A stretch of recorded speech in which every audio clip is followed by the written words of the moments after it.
Hi, and welcome to Seriously Pointless Conversations about Culture, your seriously pointless podcast about all your nerdy and geek things throughout the ages and around the world. Today, I am joined by my wonderful host, James, via the internet. How you doing, man? I'm doing well. I didn't know we were going around the world. That's new. I know. We're going to do a little Carmen Sandiego. We're just going to travel the world, and you're going to try and catch me. Where in the world is Seriously Pointless? That's what we're going to do. It's going to be a game show.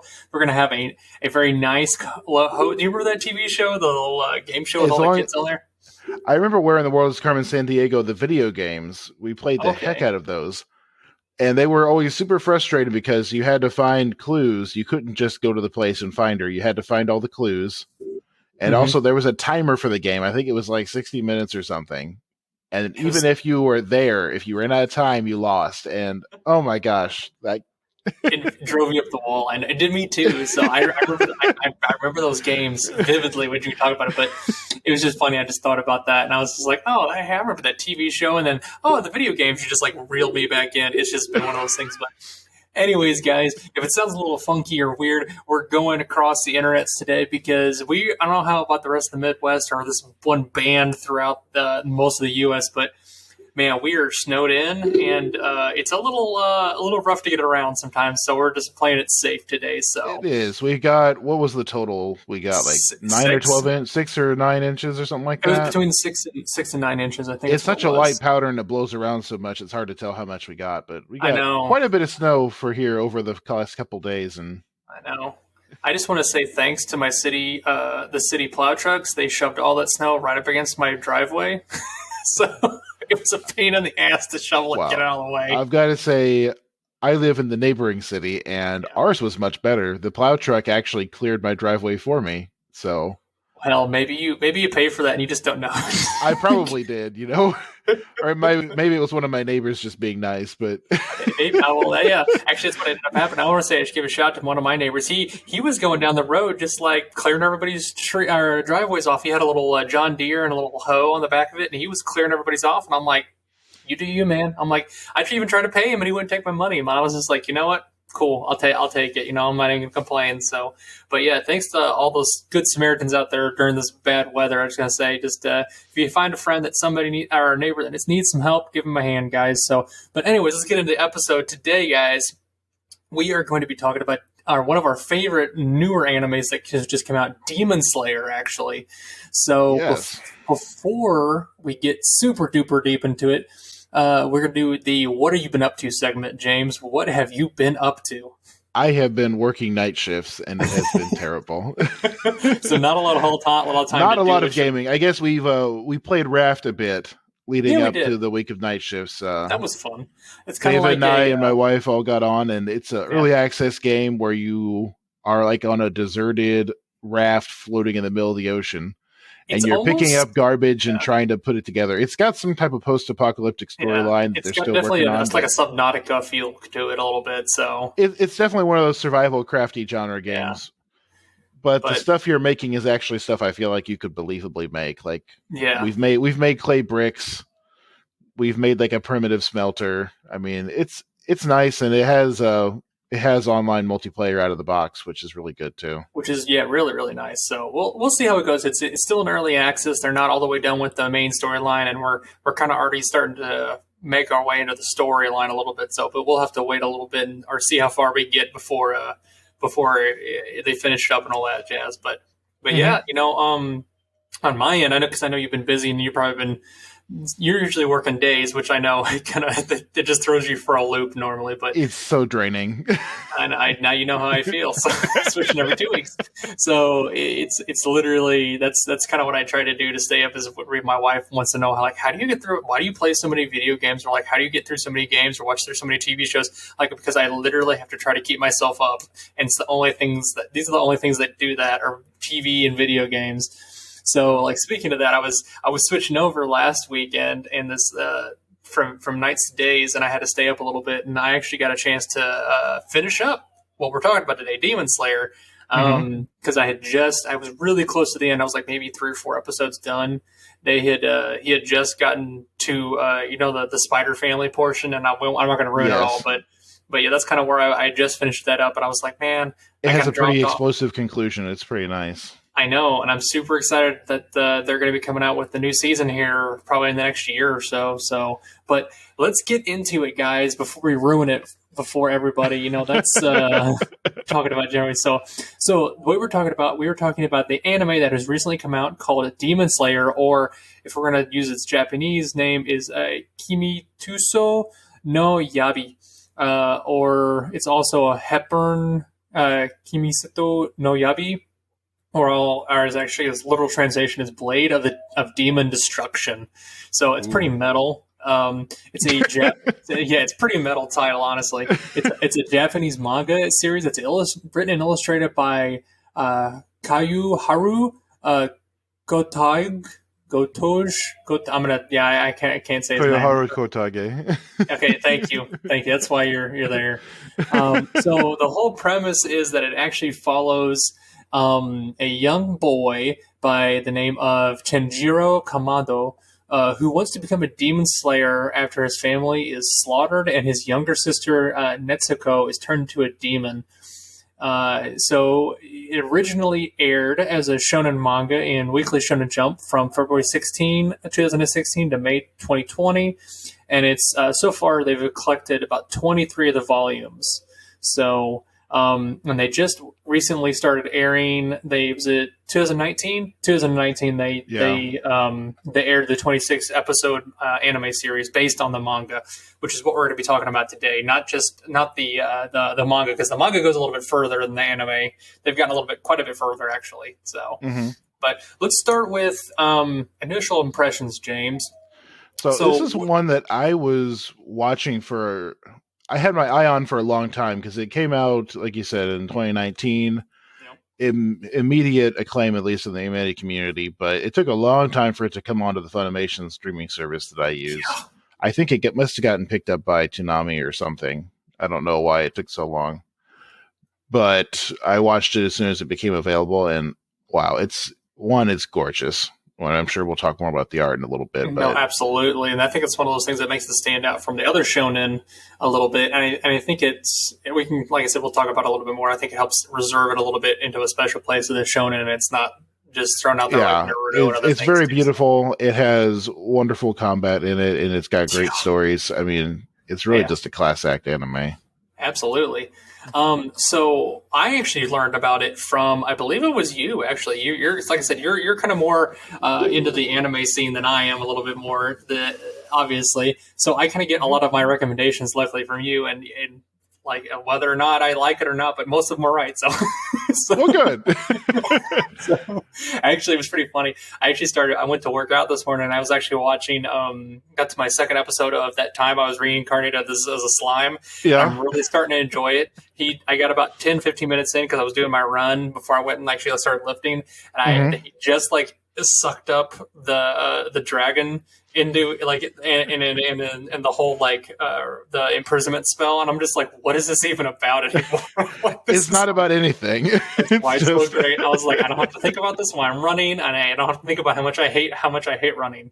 So, but it was great. Yeah. So, but going off your recommendation, I actually tried this, and I was pleasantly surprised. Now, it took me a couple like little jump starts to get into it. I think I restarted it 3 times. The pacing is a little weird. That can be my one complaint is at times it has a really great pacing, and at times it just flows weirdly. But like seemed like... Well, go ahead. Sorry. No, go ahead. So, like I said, that's what I was saying. It kind of seems like those first, like... The first 3 episodes really cement, like, this is the world you're in.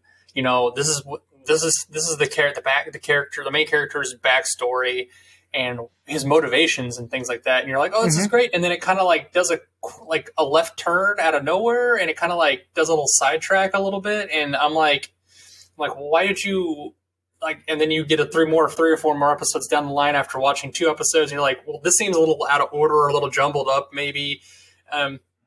It doesn't do it very often, but the pacing could be done just a little bit better, like you said. And that was probably, like you said, my biggest gripe out of everything. But that was so far back in the back of my mind. Well, and that's that's a very common gripe I have with modern anime in general is I feel like it's being made episode by episode, like the studios are releasing it as they make it. And so it's not like a more traditional series where it might be made in one big block and you can edit it and cut the content. And so yeah, it has some spots where, like you said, the establishment episodes are important and they're drawn out, and that's, that establishes the character. You have to do that. Yeah. But then some of the training arcs are short in some places and long in others, and there's some subplots that are drug way out, and there's some that are just kind of hand waved, and it's a lot better than a lot of the other stuff that's out there, but it doesn't come across as being really tightly written in some places. No, it doesn't, and that's kind of why I think that they kind of I think they kind of picked and chose what they put in there, and I think unfortunately, if they could have done the majority of the manga into the anime, I think it would have helped out with the pacing a little bit more, in my opinion. But yeah, but again, that's one of the constraints of going from manga or anything from like comic books to movies or films or whatever it is. You have a lot of material to put into smaller episodic, shows that have a very limited budget. It's not as cheap. It's not like drawing the panels and then just either throwing it off the internet or mass printing it. So it's a little bit easier in my opinion. I know there's still a lot of difficulty there. So. Yeah, no, and not everything gets to get the Full Metal Alchemist Brotherhood treatment where you have a completed work that everyone loves, and all you have to do is take your time. It can be as long as it wants to be. They had like 4 full 26 episode seasons, I think, for that. I mean, that was a nice hot tub soak of anime that I go back and try to watch that at least once every couple of years. Oh, everyone likes that one. I mean, Jackie says, "What's wrong with you? Like, this is so depressing. Some of these are so depressing." I'm like, no, it's so much fun. Even non-anime people like Full Metal Alchemist Brotherhood. Oh yeah, that's a great example of kind of where I feel like this kind of tries to tighten a few things up a little bit, like especially with like the series length. And like you said, it's unfortunately that's the one downside of this right now. It's not as big as FMA, so it's got to try to do a lot and a little. And I think the source material is still being written too, and so I think it does a really good job. Yep. It's just so the pacing could use a little work in some spots. So let's get into obviously, like I said, this is it was originally aired in 2019. They're looking at trying to I think they're going to be releasing the next season. Is it supposed to be is it next year? Or is it this year? I think it's later in the year. The next thing to come out is going to be the movie, which covers like their train arc. Oh, that's right. I forgot about that. Yeah, so that's going to be shoot to be released. Premiere. Actually, it was already released in Japan, but I think I don't know when they're going to be releasing. Oh, it's not even shown on here. They're not showing. So, I'm looking up. They haven't even put an English dub or sub release yet because I'm sure with the pandemic and everything like that, the series has been announced, but I know the dates haven't really come out. And I mean, no one's surprised that the series got announced because if you've watched the first season, you can see that they were clearly setting up for more. Oh yeah, oh absolutely. They actually end the season with the training arc, which on one hand, I'm glad they didn't just try to rearrange the material to fit the 26 episodes. I'm glad they tried to keep going through it at the pace they thought it needed. But it kind of ended on a weird note where like the climax was like episode 20 and then there's more stuff. I know. So let's dig into the meat a little bit. This is in Taisho era Japan, I believe, right? Do you want to put a time frame for people that don't know what that is? That's like 1912 to 1926. This is when Japan was starting to kind of open up to the West. Yep. It hadn't really modernized yet. No, so you have a lot of clash of like the industrializing Western culture coming in, kind of like integrating with very traditional Japanese. Yes, styles. And so like Culture. the samurai and the sword was still in the heart of everyone, Yeah. but the military powers were still in control of Japan. Guns were starting to move into the country, trains, and like you said, other industrial type things. But it was very much a big class difference. Like, so the countryside was very rural, very traditional, and the cities were starting to get modern. Yeah, which I actually as opposed to this is one of my it's a counterpoint to my Magnolia kind of stuff that I love. I love it whenever he delves into the like, Victorian like Gothic horror. I love this period in Japan, just because to watch the two like juxtapositions of like it's modernization and traditional like samurais, and it's just a really cool like era that you don't see very often. Just like two stark contrasts. Yeah, no, I agree, and it to me it feels similar in some ways to like you were saying, Gothic horror is like novels set in like that 1900s, late 1800s, early 1900s, like in England or something, where again, people in the cities with a lot of money might have a motor car, but people in the countryside are still using carriages. Yeah. And there's just a lot of really cool narrative space there. It's a very stark contrast with very traditional roles and new emerging roles kind of thing. It's really interesting to watch. But yeah, so like you said, they have this, and that's kind of where you have Tanjiro and his family. They live in very rural Japan at the time. Which is where kind of the beginning of the story is set up. So do you want to do the beginning of the story? Yeah, so they're a family of traditional charcoal makers. And as you probably know, Japan is very poor in a lot of these underground type natural resources. Charcoal was very, very big. And the idea that Tanjiro's father had died and he was making a living by making charcoal and sells it in the town to the people. And one night he goes out selling charcoal whenever it was inadvisably snowy and blizzardy outside. And while he is away from the house, the rest of the family, including his mother and all of his younger siblings, are attacked by a demon. Save one is alive. Save one who lives, only to tragically be found to have turned into a demon herself. Oh no! And that's his sister Nezuko. Yeah, which I am. After he found her, I'm going to say this right now. If you're going to look up artwork, be very careful what you look up, because there are a lot of really creepy people out there that just decided they're going to make some weird, like, DeviantArt stuff about this. And I'm just like, you know what? It was creepy. I had to click really fast backwards. Let's just say Nezuko is adorable, and we can leave it at that. Yes, and that's why I said, I was just like, "How dare you?" I was like, I found some really weird pictures, but so going off of her like her whole get up. So obviously, when you look at these demons, they're all very recognizable, usually by like their eyes.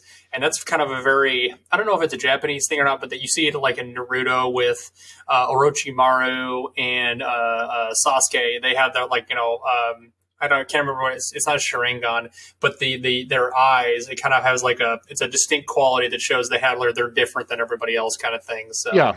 And she gets pink eyes after she turns into a demon. Yep. Very, very pink eyes. But to prevent her from basically, so the whole premise is once a demon eats somebody or like takes a bite of human flesh or ingests a human blood or something like that, they can never get turned back. That's the whole, at least that's what they believe, or they become fully demon.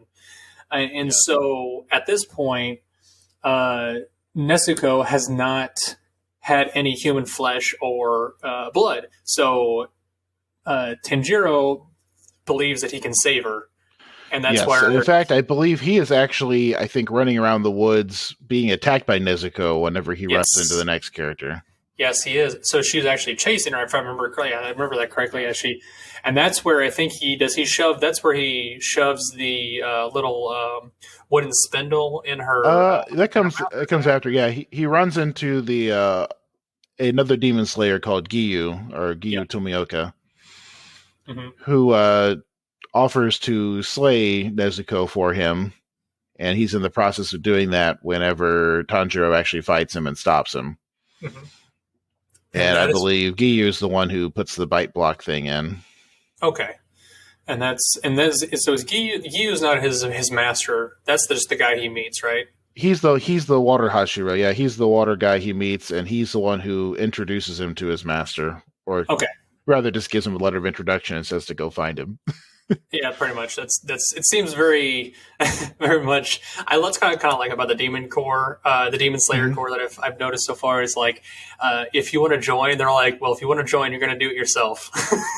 It's a can-do attitude. So. Yes, it's like a very disconnected, loose structure to the organization. Very, very loose. Where it's like, okay, there's these retired demon slayers out there training people. The current demon slayers just find someone who they think might be good and say, "Here, go run off to this guy and get trained." Yep. And that's I guess that's a way to do things. But and then they train you and they have you go do a test, and if you pass, congratulations, you're a demon slayer. And if you fail, then well, it sucks to be you. Yep. Can't beat that. So obviously Tanjiro ends up basically taking Netsuko with him to get trained because he's obviously like, there's nothing here left for me. I'm going to try and basically cure my sister of her demon ailment. Mm-hmm. And so he goes to his I believe, where is it? What is the do you remember the teacher's name? I'm trying to remember his name. Yeah, I've got it pulled up here. The teacher's name is Sakanoji Urokodai. And they mostly just call him Urokodai.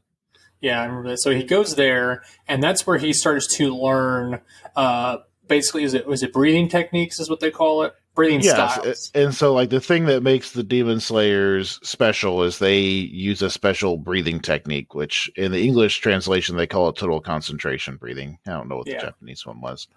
But the idea is like if you breathe in this special method, you're able to like activate your full potential as a human. And so in that charges, and then that kind of goes each way, like, each, depending on the breathing style, you get like a specific ability. And like some of them have like, fire, water, butterflies, of all things. Yeah, there's like a lot of variation. I think like the elements are the main ones, like the water, the flame, the wind, and the earth. But then like some of these main characters have like variations. Which I guess it hasn't been clear whether they made these up themselves or whether this is another like separate tradition or what. Yeah, I don't really know. That's why I was kind of hoping to see exactly what they end up doing with it, because there's a lot of different. Once you get on later in the series, you notice there's a lot of different styles, especially when you get to is it the top 9 or whatever they are. What are they? Is it 9? Yeah, the Hashira. They're like the leaders, and there's what 1, 2. Yeah, there's 9 of them. Yeah, I couldn't remember. I knew there was 8 or 9. I knew there wasn't 10. I was like, I know it's a single digit. So, but yeah, so you get into this whole training style, and he pushes him basically past his limits, and he ends up finally going to final selection, where they basically have to go out and they basically have to hunt a demon, and he has to go up on the mountain. And I'm trying to remember. I'm trying to remember what the demon's abilities were. Do you remember? It's not the hand demon. What is? Pretty is sure that the hand demon? It is the hand demon. It is the hand demon. Okay, I couldn't remember or not. But so yeah, he goes in there and they go up to Mount Fuji Kasane, and they have to get the wisteria flowers, which they use to create prison for demon, and is basically you have to pass the test, you have to go up there and survive for 7 days. So the whole thing is there's basically been a demon there for God knows how many years, right? Or they put demons up there, and the flowers prevent them from coming down past the mountains because there's like a ring. Wisteria blossoms are like poisonous to demons. Yeah, and so they can only stay up on the top half of the mountain, and if they come down, they die. And they say if you can't survive 7 days there, you're not going to be in the Demon Corps. And I think they basically slowly pick off everybody one by one. I want to say there was like 20 or 30 people who show up, and I think like 4 of them survive. Yeah, it's like 4 of them or whatever it is. But do you want to describe this hand demon for everybody? Because it's pretty So grotesque, if I remember. it's a pretty interesting thing. He's pretty much like a head with a pair of eyes, and he has all these arms with hands that like wrap around his body and his face and everything. And then he attacks Yeah, with all these arms by like sending them out to grab him. So he's pretty much just all arms and hands, plus yeah, plus eyeballs. yeah. I'm just looking at him now, and it's like I remember, if I remember correctly, he said he's So been on this mountain. he'd been on the mountain for a long time. Apparently, the main character's master, Urakodai, captured him at some point and decided he would be a good test for the newbies and put him on the mountain. And the guy has killed enough newbie demon slayers on the mountain to like evolve and become like a better, greater demon. They don't give like a special name for it. And it's kind of And gross. he's become like super overpowered, and he's killing lots and lots of these demon slayers. Now, it's not clear to me why they didn't just send in someone to kill him if he was becoming a problem like that, but apparently they decided not to. Yeah, it's just kind of like, oh, I guess we're gonna just leave him alone. But whatever. It's just like it's just bizarre to me. So, but anyways, so luckily for Tanjiro, he actually is able to kill the hand demon, and it's weird, but like. Is it they start to do this in the series, and I've noticed, because I haven't read any manga yet, and I kind of want to see if this is something he throws in there all the time. Or the author throws in there all the time. Is it like, it seems like every time the demons get killed, they have kind of like this flashback of like their life, or like, oh, I can finally, like, I'm okay with this. They kind of like, it's almost like it's almost like a what's the word I'm looking for? A feeling of relief, almost. Relief or release, yeah, and it's almost. It's I mean, kind of weird. to some extent, it's kind of like a shonen cliche. You see it in a lot of shows where, like, the big villains get their moment to unload their history.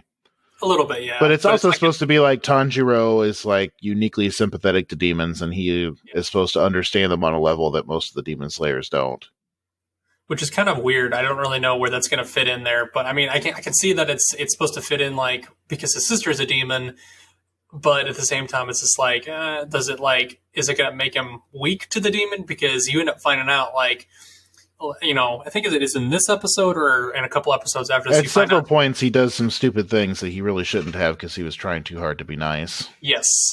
And you find out, like, you think to yourself, you're like, man, this kid should be dead, but you also find out that it was like the main big bad demon guy for the whole series is the guy that actually turned his sister. So correct.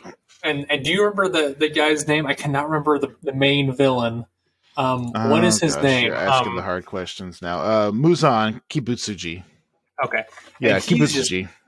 And he is just super creepy. I remember looking at him. He looks, and we'll talk about this later on, because at the end of the series, he does some weird stuff, and I'm just like, oh.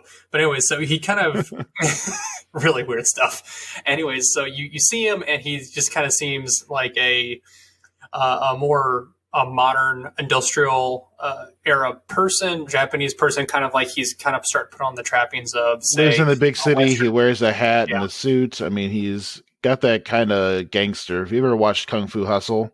He kind of looks like the gangsters from the opening scene. Great movie, by the way.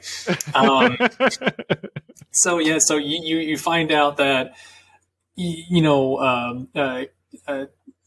wow, I'm having a massive brain fart here. Tanjiro is uniquely connected via his sister, via the main bad guy, which is just bizarre. I guess you have to kind of do that a little bit, I think. Well, and they've started to imply towards the end of the series, into this first season, that Kibutsuji is somehow connected with like the founder of the Demon Slayers, who is also somehow connected to Tanjiro. Well, you see that a little bit later. Like, it's kind of vague, but yeah, they're starting to imply there's like this family connection between the two of them.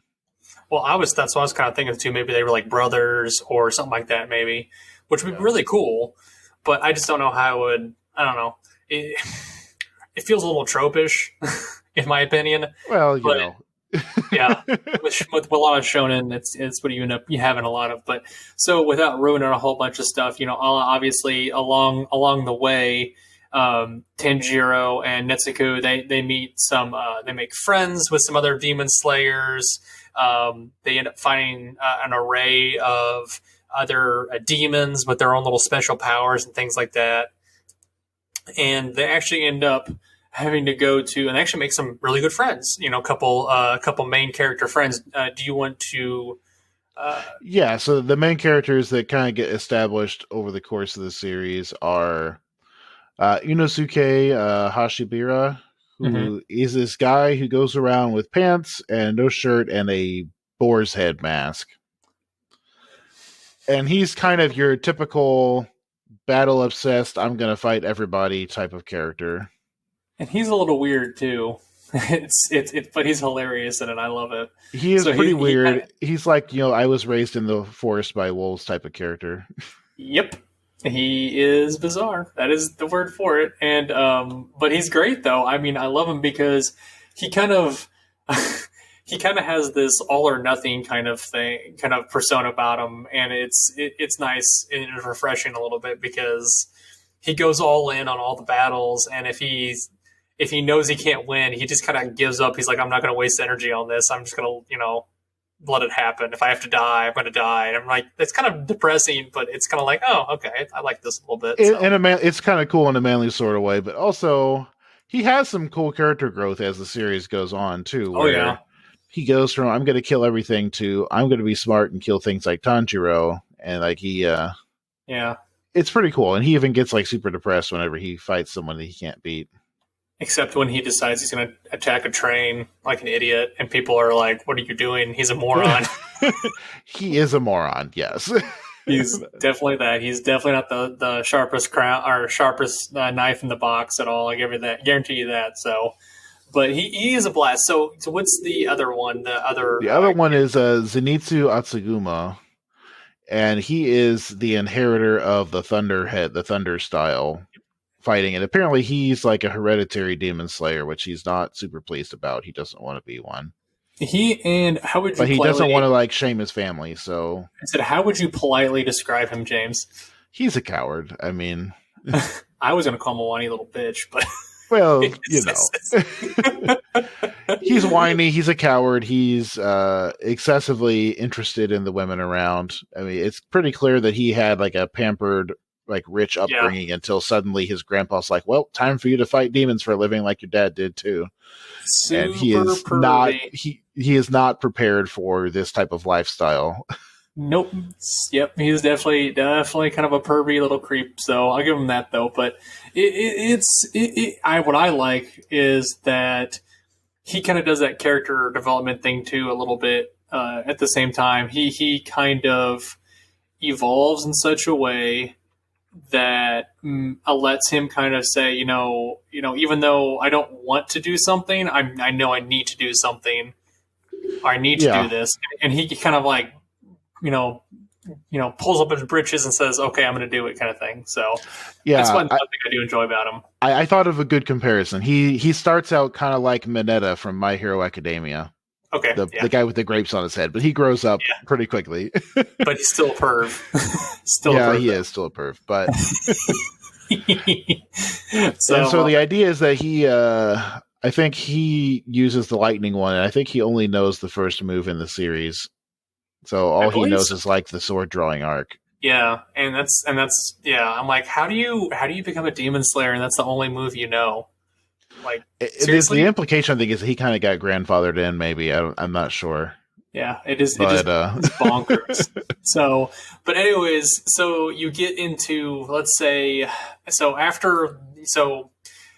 we'll do the kind of like the final arc a little bit where they fight the spider family and then the training thing before the end. We're not going to ruin everything because I want people to go watch this anime because it is, like I said, it is gorgeous. So obviously he meets up with his two buddies, Zenjutsu and Inosuke, and they go and they fight. They have to go on a mission to fight. What are they called? I think they're just straight up called the Spider Family. Yeah, and it's actually pretty interesting in that once they pass their test to become demon slayers, they're like, here's your demon killing sword and here's your bird. And the bird just, I guess, flies off in the middle of the night and comes back with missions for them. Yeah. and they don't know where they come from or who it is. They're not getting like paid or anything. Apparently, they're just like, here you go kill things for us. The bird is AKA the quest bitch. He Pretty says, much, yeah. go do this, do that, do this, and you're just like, oh, okay. So they get a quest, and they have to go to a forest. Apparently, there are some demons that have been wiped. They wiped out a whole platoon of demon slayers, or a whole group of demon slayers, essentially. And that's what it is. They wipe out a whole platoon of demon slayers. Yeah, they're wiped out. They wiped out like a platoon of like the rank and file, like normal demon slayers. Which I don't know how.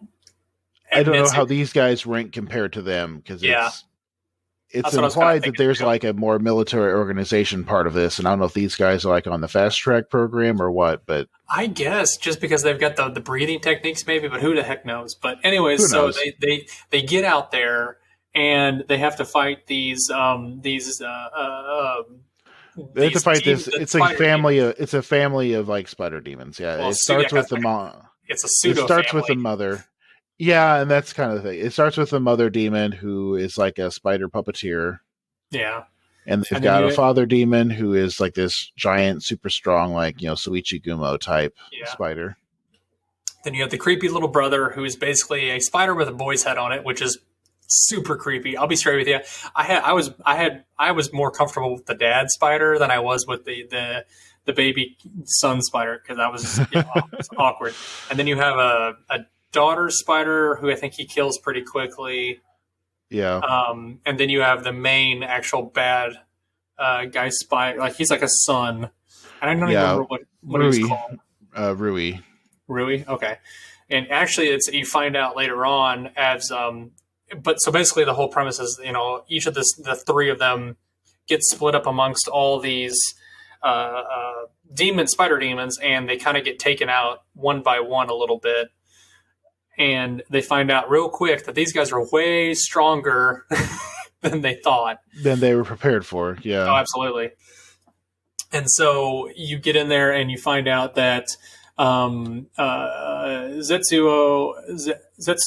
is actually gets poisoned by one of them. He actually starts to transform into a little, his body starts to shrink down into a little spider body over time. Inosuke, he gets his ass handed to him by the daddy spider. The dad demon, he beats the heck out of him. And so does kind of Tanjiro to an extent, a little bit, but he actually is able to. Does Tanjiro kill him? I'm trying to remember, or is it another one of the demon slayers that shows up? Do you remember? One of the high ranked demon slayers shows up and kills him. That's what it was. Okay. I don't know that they actually finish anything by themselves in this arc. I guess the brother and the sister demons both get beaten by the demon slayers. Yeah, that's what I remember. But Rui and the dad are both beaten by the high-ranking demon slayers. Yeah, and so at that point, the higher-ranking demon slayers show up, and that is where you get introduced into the upper echelon of the demon corps. At that point, you get introduced to the Hashira. Yeah, the insect Hashira Shinobu Kocho, I believe. Let me look. And the water guy shows up again. That's the Giyu, the Tomioka guy they met at the beginning. Oh, Giyu, yeah. Which at the time you didn't know that he was one. You just knew he was a demon slayer. So yeah, they didn't tell you that he was a high-ranking demon slayer. Yeah, and they get and then I believe it is Shinobu. She actually goes there and she finds out that Najiro. I'm having a brain fart. Here. Tanjiro's been bringing his demon sister with him. Did bring his sister with him, and she goes after him. And that Tomioka knew about it. Yeah, and she's very upset about it. Yeah, just to say the least. Yeah, she's a little pissed off. So she goes after him, and that is when Giyu actually intervenes, and they start to fight a little bit. And then obviously, before they can kill his sister, the head guy. I'm going to say is Kagaya. He basically calls a halt to everything and says, "Hey, bring them back, secure them, and bring them back to me." And that's what they end up doing. They end up bringing everybody back to their training facility, or their quote unquote headquarters, I guess you would call it. and that is where you meet the main Hashira and the head of the Demon Slayer Corps. Yeah. Which do you want to? I can go over on. Well, let's just let it be. I think people can watch the show. Yeah, so they definitely have. So, like you said, that's where I kind of like. I'm going to do this real quick though. I want to do this. You definitely have all those different breathing styles, which I just looked them up, and so they're all like you said. They have the main elementals, but then you have things like there's one that's love, serpent, stone, mist, and it's like sound, and there's like all these different ones. So it kind of like makes you think like what other breathing styles did they have? You know? Well, yeah, and they haven't really shown off what all these characters can do yet. They just kind of introduce them, and so I'm definitely looking forward to seeing more of the series. Exactly. It's kind of like it's got that FMA vibe about it where you think you meet, like, it's like whenever the first time you meet Roy Mustang and you're like, oh, this guy, yeah, he can click his fingers and he has a lighter for his hands. Oh, what do you do? And then you see him like go full out and you're just like, holy crap, dude, this is legit. And so, yeah, that's why I'm really excited, kind of like you are, to see what they end up going with it and how far they go with it. But yeah, so what did you really like about the series?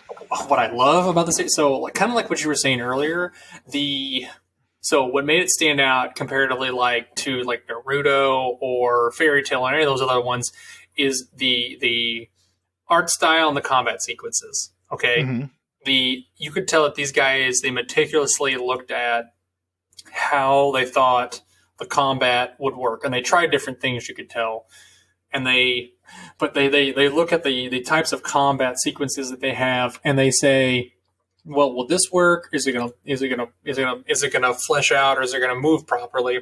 And they end up making it work right, which is great, and it flows so well. I mean, that's how I look at it, and that's how I kind of feel about it. I agree. It has a very fluid, crisp fighting style.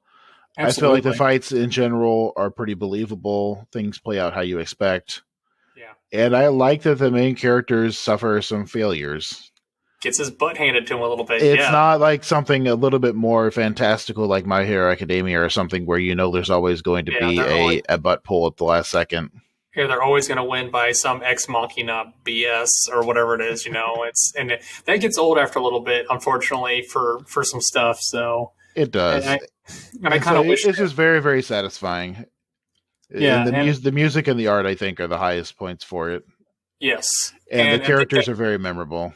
And that's what kind of makes up for a little bit of its shortfallings with these, like what we were saying earlier with the pacing and things like that. It definitely shores it up a little bit, and I think it helps out quite a bit. So I also appreciate that the emotional moments they're effective, but they're not as drawn out as they are in a lot of anime. Yes. Like a lot of anime you'll watch and you'll have 2 or 3 episodes dedicated to like one emotional scene, and it gets really old really fast. And they kind of make their point and they move on. It's nice. You start to think to yourself a little bit, you're like, man, I just wasted 60 minutes. And it could have been one episode and it would have been fine. So it gets, that's definitely, I think, one of, like, I hate to say this. I know one of my buddies from work probably listen to this and they hate me for it, but I think it's one of Naruto's biggest shortcomings is that they stretch out some of those scenes so much. Yes. And I'm like, that's not why I'm watching a shonen. I'm watching the shonen for the fight sequences and the character development, not the super long emotional scenes. If I want to watch that, I'll go watch, Shojin or something else. It's just like, come on, man. But it is what it is. So that's kind of where I stand on it. So looking at it, you have that. It's obviously just critical reception of it. It's just been out of the water. People love this as one of the top shonen for the decade right now, for the 2010s, because it came out in late 2010s. I'd be interested to see how it goes forward. I don't know if it's going to be one of those super long running shonen, kind of like Fairy Tail or Naruto, which I really don't. I hope it doesn't. I don't know how you feel about that kind of stuff, but I like it when it's more like maybe 2-3 seasons, maybe 4 tops, and then they stop. Yeah, I prefer something a little tighter that has a beginning, middle, and end. And so we keep drawing comparisons back to Full Metal Alchemist Brotherhood, but that kind of same thing. I don't mind a long series, but I want it to have a series of events at a point to it. and something like My Hero Academia, which I like for other reasons, but it's got that super anime feel now, where it's going to be go on forever and ever and ever. And Black Clover is going to be the same way, and it'll be just like Fairy Tail and Naruto and One Piece and stuff like that came before it, where they're fun and they're cool, Yeah. but by the time they end, they're like 900 episodes. And so it's like, well, if you didn't watch them as they came out as a weekly serial, you're never going to sit down and watch 900 episodes straight. No.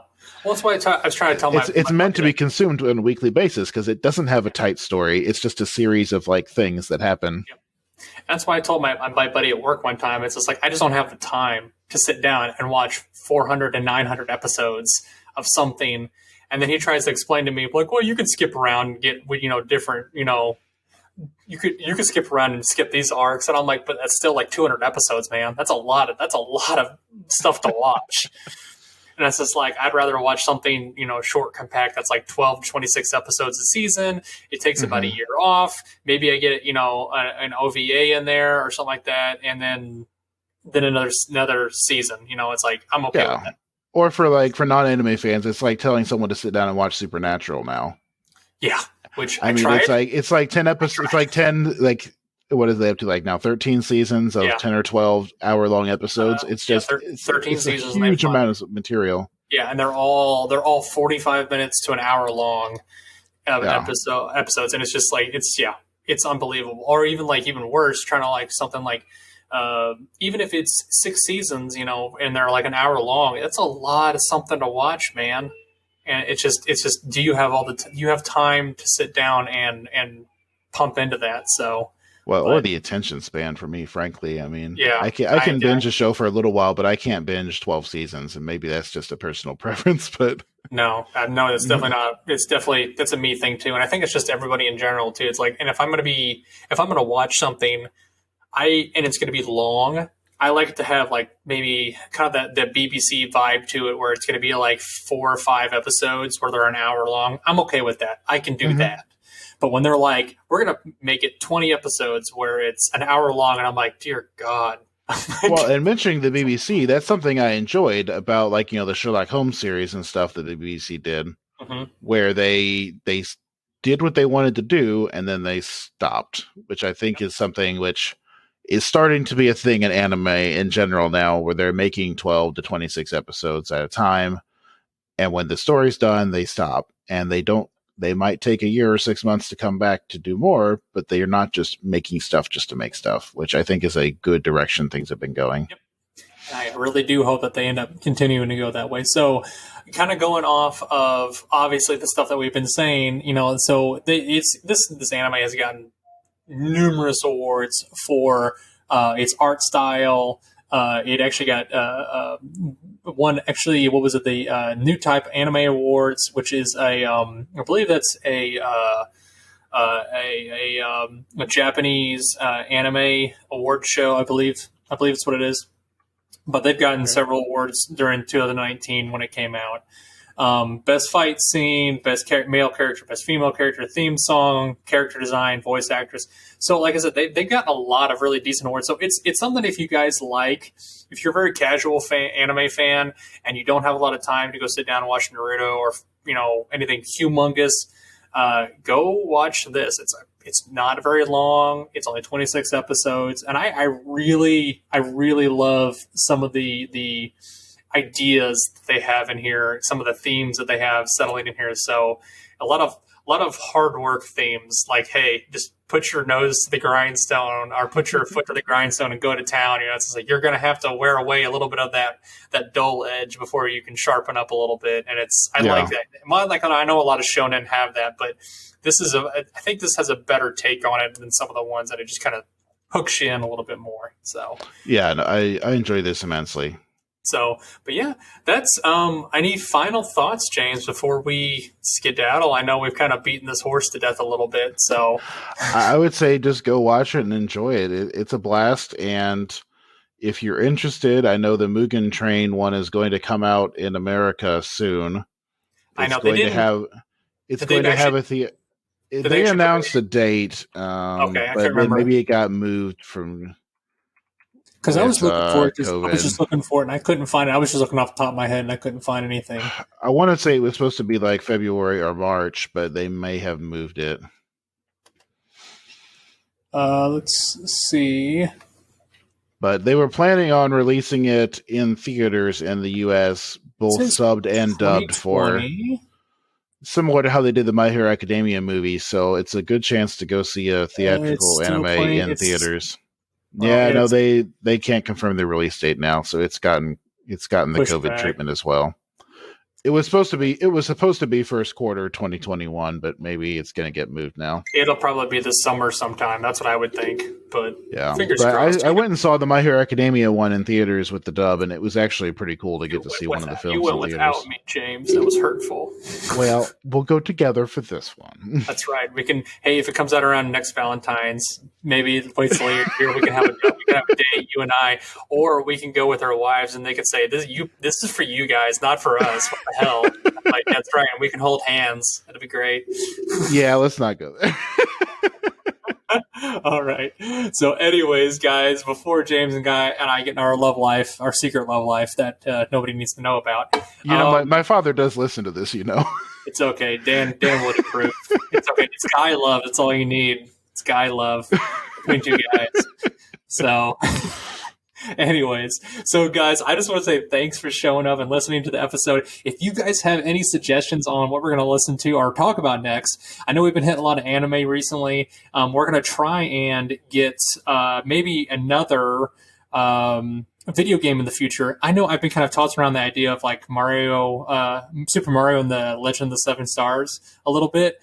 That'd be a blast. We could do that. I really want to do that one. It's been sitting in the back of my head for a while, but I know Jackie and I just did one on one of her favorite video games. If you guys don't know what it is, go back out and check it.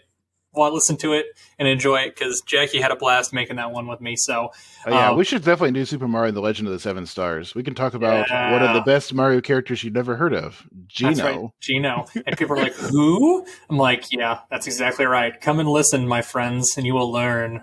Let me spin a tale for you.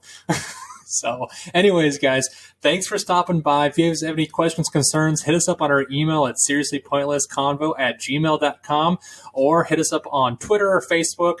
And I'm going to apologize now a little bit for the YouTube channel. I've been kind of laxing on that. I'm going to try and pick up with it again and throw some of the episodes up on there. If people like a little more visual stuff, it's going to be out on there. But it'll be a little bit, that's kind of on the back burner right now. But again, guys, thanks for showing up. And James, I think we're going to head out.